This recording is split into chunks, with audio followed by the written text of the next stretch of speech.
allons parler du renforcement des liaisons entre la Corse et le continent annoncé la semaine dernière et en particulier par la compagnie aérienne Air Corsica. Malheureusement, ce renforcement n'est pas disponible pour tout le monde.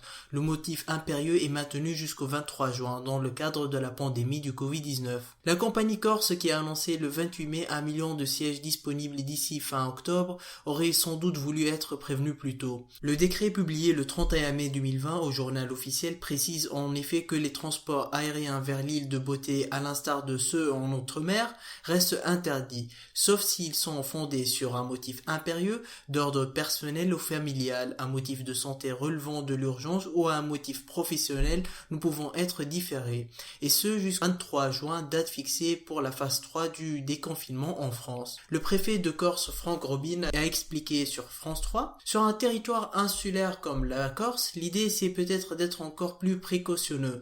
Les transports jouent un rôle majeur. L'idée c'est qu'on accompagne la sortie du déconfinement en desserrant progressivement les moyens de transport. Le décret précise en outre que le gouvernement peut rendre obligatoire une période de quarantaine à l'arrivée en Corse pour tout voyageur ayant séjourné au cours des mois précédant cette entrée ou cette arrivée dans une zone de circulation de l'infection. La plupart des responsables politiques de l'île ont demandé la levée du décret qui risque de décaler de 3 semaines la reprise du tourisme dans l'île. Pour les passagers ayant déjà acheté un nouveau billet d'avion, les mesures commerciales restent les mêmes chez Air France ou Air Corsica. La modification des dates est possible sans frais. Donc c'est tout concernant Air Corsica et la Corse en général. Je vous tiendrai au courant dès qu'une nouvelle information nous provienne.